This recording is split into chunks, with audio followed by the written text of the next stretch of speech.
ډېر پخوا وخت کې په یو ډېر ښکلي ځای کې یو وړوکی کلی و. دا کلی د شنو غرونو، پراخو میدانونو او ارام چاپېریال نه ډک و. د دې کلي خلک ساده، مهربان او منطي وو. په همدې کلي کې یو سړی اوسېده چې خپله مېرمن یې له لاسه ورکړې وه. هغه 2 وړې لوڼې لرلې چې دواړه ډېرې معصومې، مهربانې او یو بل سره ډېرې مینه لرونکې وې. د دوی پلار به د خپلو لوڼو سره ډېره مینه کوله. هره ورځ به چې کار ته تلو، خپلې لوڼې به یې له ځان سره وړلې. هغوی به یو ځای ډوډۍ خوړله، خبرې به یې کولې او کله کله به یې له خپلو لوڼو سره لوبې هم کولې. که څه هم د دوی ژوند ساده و، خو د مینې نه ډک و. خو وخت تېر شو. یوه ورځ د دوی پلار سوچ وکړ، زه یوازې یم او کارونه ډېر دي. که زه دوهم واده وکړم نو څوک به وي چې زما د لوڼو خیال وساتي. همدې فکر هغه دې ته اړ کړ چې دوهم واده وکړي. په لومړیو ورځو کې هر څه عادي و، خو ډېر ژر د سوتیلې مور اصلیت څرګند شو. یوه ورځ د دوی پلار د کار لپاره بل ښار ته روانېده. هغه خپلې مېرمنې ته وویل، زه د مزدورۍ لپاره بل ښار ته ځم، ته زما د لوڼو ښه خیال وساته. خو هغه نه پوهېده چې د هغه له تلو وروسته به څه پېښېږي. کله چې پلار له کوره لاړ، د سوتیلې مور چلند په بشپړه توګه بدل شو. هغه به دواړو نجونو ته سخت کارونه ورکول، د کور ټول کارونه به یې ورباندې کول. هغوی به سهار نه تر ماښامه پورې کار کاوه، خو بیا به هم ستاینه نه وه. هغې به ورته یوازې وچه ډوډۍ ورکول او ویل به یې، دا واخله او لاړ شه وزې وسرو. دواړه خویندې به په غرونو کې ناسته وي، وچه ډوډۍ به یې خوړل او یو بل ته به یې کتل. د دوی په سترګو کې به اوښکې وې. هغوی به یو بل ته ویل، کاشکې زموږ پلار دلته وی. شپه چې به راغله، دواړه خویندې به یو بل ته غاړه ورکول او په خاموشۍ کې به یې ژړل. د دوی ژوند ورځ تر بلې سختېده. سوتیلې مور به هېڅ رحم نه درلود. هغه به په کوچنیو خبرو هم غصه کېده او نجونې به یې لا ډېرې زورولې. خو سره له دې ټولو دواړو خویندو یو بل ته حوصله ورکوله.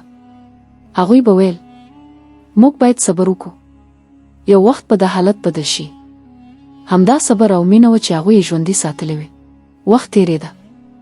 ډېر وخت وروسته د دواړو خویندو پلار بېرته کور ته راستون شو.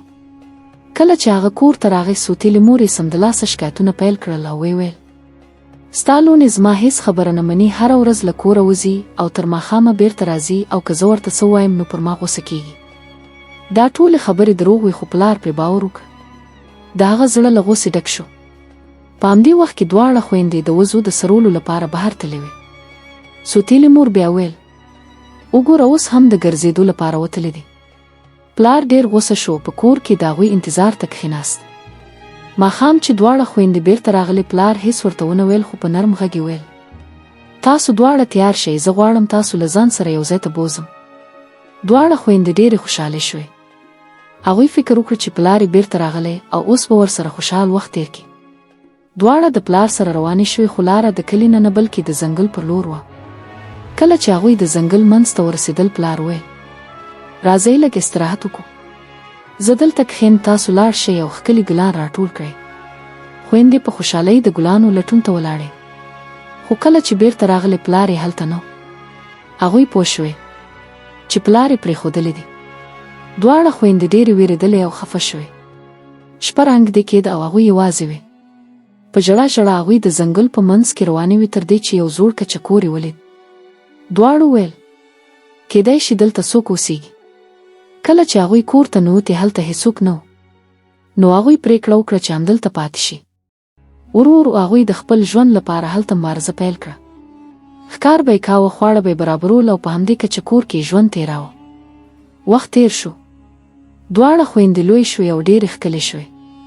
یوه ورځ بادشاه او د هغه زامن د ښکار لپاره همدې ځنګل ته راغلل.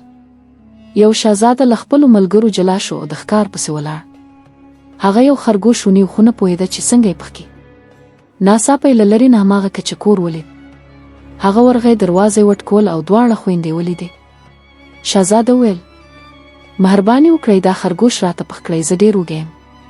خویندو په خوښۍ هغه ته مرسته وکړه. هغوی خرګوش ښه پخ کړ او هغه ته یې وړاندې کړ. شهزاده ډېر خوشحال شو او د هغوی مننه یې وکړه. کله چې هغه بېرته ماڼۍ ته ولاړ، خپل مور او پلار ته یې د دواړو خویندو په اړه ټول حال بیان کړ او ویې ویل، زه غواړم له دې نجونو سره واده وکړم. بادشاه او ملکه د خپلو زامنو سره یو ځای ځنګل ته ولاړل. کله چې هغوی د خویندو کور ته ورسېدل، هغوی ته یې په درناوي ویل، زموږ زامن تاسو خوښ کړي یاست، موږ غواړو ستاسو سره د هغوی واده وکړو. خویندې حیرانې شوې، خو دا د هغوی د ژوند تر ټولو خوشحاله شیبه وه. او همداسې د بادشاه د دواړو زامنو سره د دواړو خویندو واده وشو.